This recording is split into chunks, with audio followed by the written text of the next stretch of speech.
Oke, selamat malam buat pendengar semua. Mereka-mereka yang melihat pokok pembahasan yang disampaikan dari bahasabisnis.com yang berjudul VTube Penipuan Bisnis Iklan Lagi. Pertama-tama saya mau sampaikan kepada penulisnya Bram Anuga ya. Saya mau sampaikan satu hal. Kalau Anda nggak ngerti ya, jangan banyak teori. Jangan banyak memberikan kesimpulan-kesimpulan yang ngawur ya. Kamu bisa bilang kita nih goblok, tapi kamu sendiri juga nggak belajar. Asal nulis hanya untuk memenuhi blog kamu supaya blog kamu bisa dilihat banyak orang. Ya, oke, saya bahas, nggak apa-apa, saya ladenin. Ya, kamu menyamakan dengan iklan, perusahaan iklan atau bisnis yang ngeklik iklan seperti ClickShare, Brotherhood, dan Memiless. Oke, satu perbedaannya ya. Semua bisnis yang Anda sebutkan itu tadi, itu berbasis joining fee. Ada membership fee, yang dimana waktu kita join, contoh ClickShare, diminta untuk membeli paket. Satu orang boleh beli lebih dari satu paket. Ya, sampai 7 paket, 10 paket, 15 paket.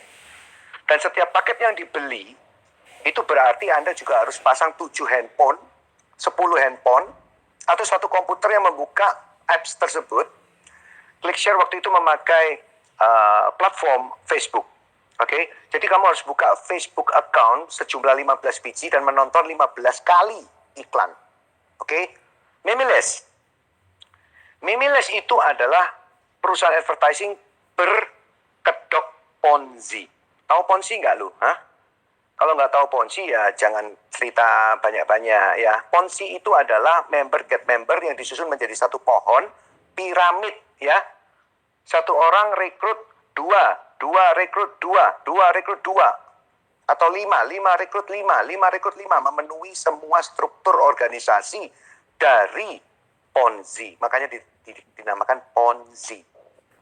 Dan sekali lagi, Memiless memiliki membership fee atau joining fee. Ya, orang harus bayar untuk membuka satu account di Memiless. Anda bahas lagi, apakah mungkin orang bisnis iklan itu dengan hanya mengklik aja terus orang mengasih kamu uang? Ini lucu. Ya, misalnya si A pasang iklan obat kuat di internet, iklan diklik dan ditonton per orang, dia bayar VTube Rp1.000.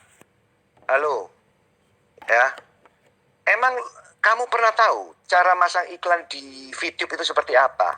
Harganya berapa? Cara kerja iklan itu seperti apa di VTube? Kalau nggak tahu ya jangan banyak bacot, bro, ya. Terus kalau misalnya iklan itu diklik orang yang nggak tepat, ya, obat kuat ternyata yang ngeklik adalah ibu-ibu atau anak-anak, ya. Berarti perusahaan iklan itu adalah perusahaan goblok. Yang dimana perusahaan iklan itu tidak ngerti tentang big data analisis. Dimana dia tidak mengetahui tentang bagaimana cara mengetahui behavior orang tersebut. Kalau misalnya iklan itu ditaruh di sebuah majalah, majalahnya itu adalah majalah anak-anak bobo, Donald Bebek. Habis itu iklan yang dimasukkan di situ iklan Viagra. Apa kamu pikir goblok yang punya Donald Bebek itu? Dalam periklanan ada istilah konversi, misalnya 100 kali tayangan ada 5 orang yang beli, berarti konversinya 5%. Ini teori zaman kapan?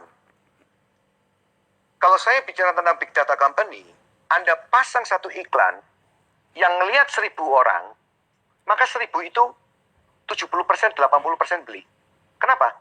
Karena big data company memiliki analisa yang tertentu yang disebut dengan behavior. Perilaku yang kita punya, kebiasaan yang kita tahu. Bahkan Google menerapkan juga sistem GPS bisa menelisik, mengetahui di mana posisi setiap hari kamu lewat.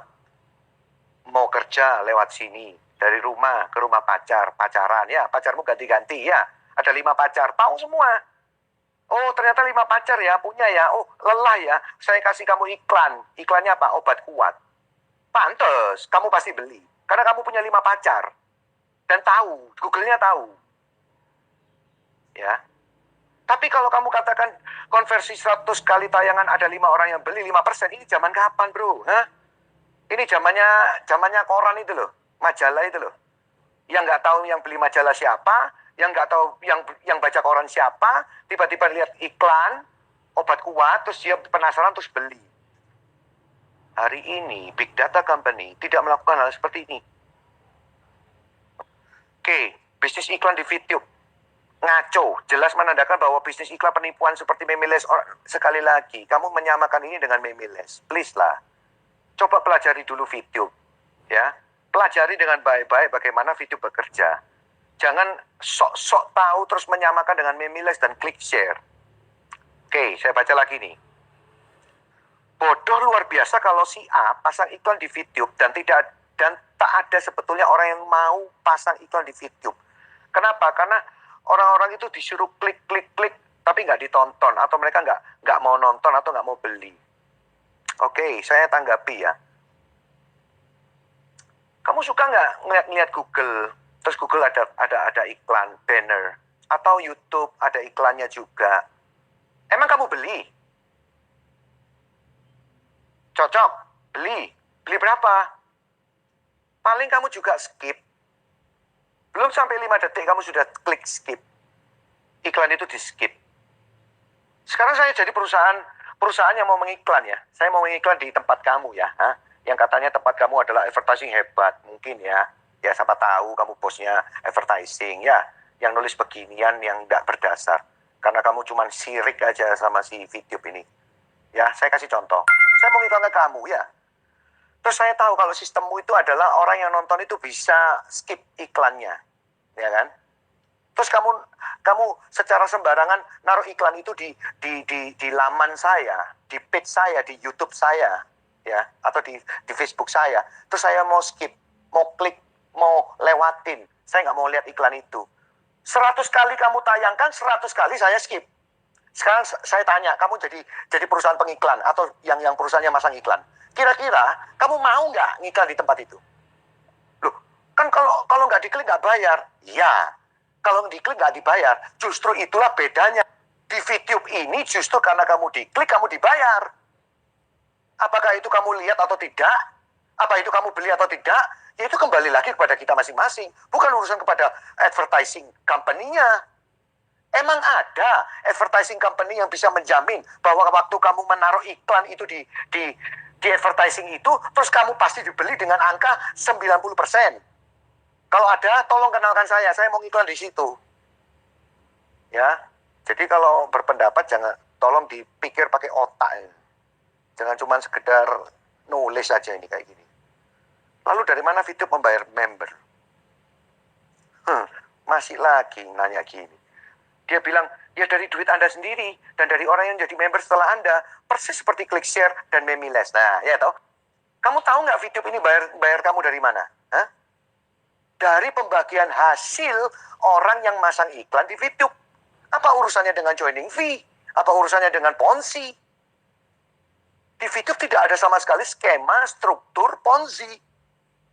Waktu kamu klik iklan yang berdurasi 30 detik, selama 10 kali, kamu mendapatkan pembagian hasil $0,3, misalnya 0,3 VP. That's it. Terus, kenapa perusahaan tidak boleh membagi bagiannya ke kita? Saya ambil contoh begini. Perusahaan koran, saya ambil contoh, saya sebut Jawa Pos. Oke? Nggak apa-apa, karena Jawa Pos saya cinta banget. Jawa Pos ini waktu distribusi koran, dia punya yang namanya jurnalis, punya namanya pers, wartawan, dan segala macam untuk mengisi konten. Giliran iklan, dia akan menerima semua perusahaan-perusahaan yang mau mengiklan di Jawa Pos. Oke? Dari iklan mini, dari iklan lembar depan, halaman belakang, lembar tengah, semua ada harganya. Oke? Saya mau tanya, begitu koran dicetak setiap pagi, ya, terus koran ini didistribusikan kemana? Ke distributor koran, betul? Saya mau tanya, lo per koran lo dapat duit nggak dari korannya? Per koran yang kamu jual berapa dapatnya? Oke, 200-300 rupiah. Saya tanya, yang bayar siapa 300 rupiah itu? Distributor. Yang bayar dia Jawa Pos. Nah sekarang saya mau tanya, kalau lo per koran ini nggak jual korannya, apa dia tetap dibayar?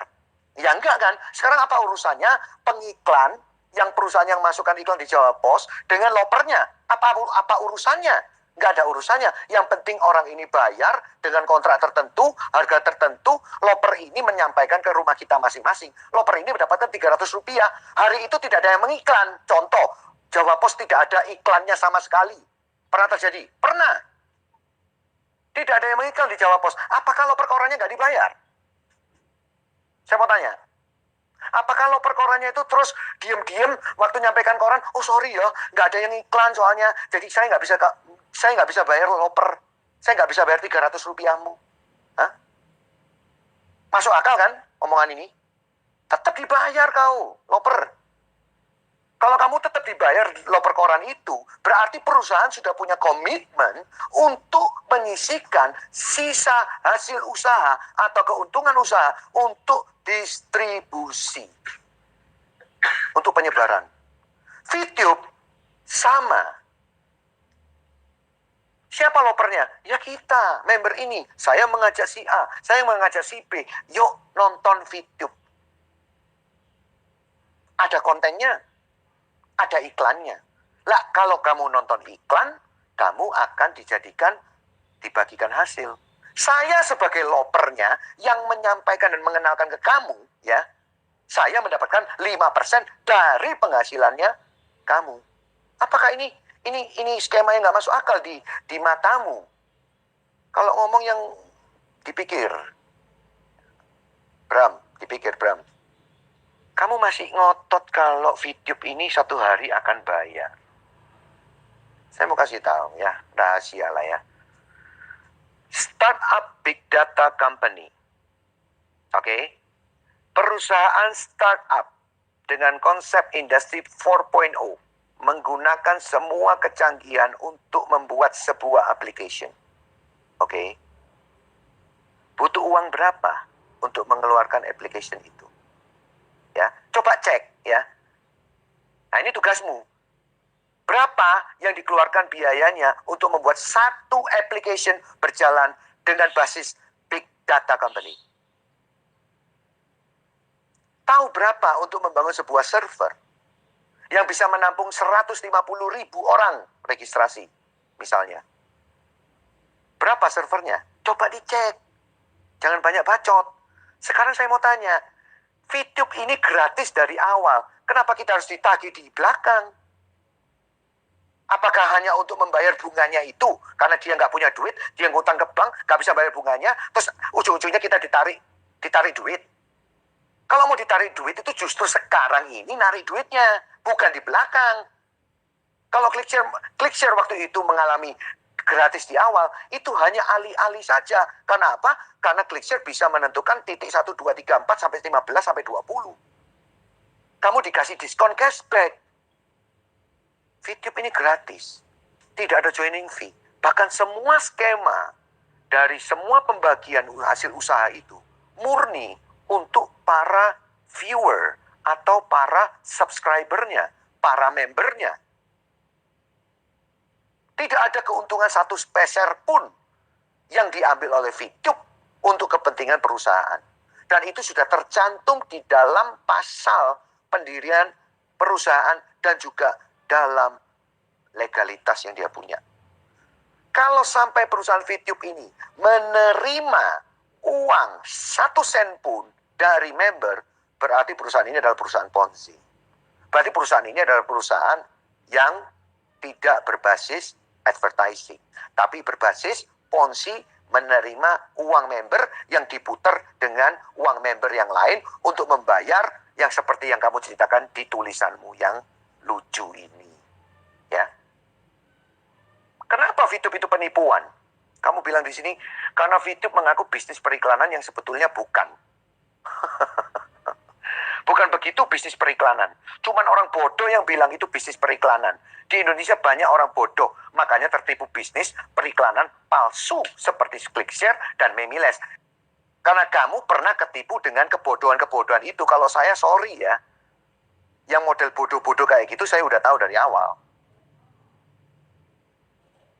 Dan kalau kamu bilang bahwa VTube ini penipuan, oke, penipuan, coba buktikan berapa rupiah, berapa jumlah uang yang ditipu, yang kamu merasa rugi. Saya kasih tahu ya, yang kamu rasa rugi adalah kamu rugi kuota. Ya. Kuota internet itu rugimu kalau nggak dibayar 12 WIB itu. Apa urusannya? Kamu katakan itu sebagai penipuan dan penipuan itu akan membuat perusahaan ini tutup. Perusahaan ini sudah mengeluarkan dana untuk mengembangkan satu apps. Perusahaan ini udah jelas. Punya misi, punya visi adalah membangun big data company. Kalau big data itu, ya, dengerin ya, kalau big data company itu sudah pasti bakar duit di awal.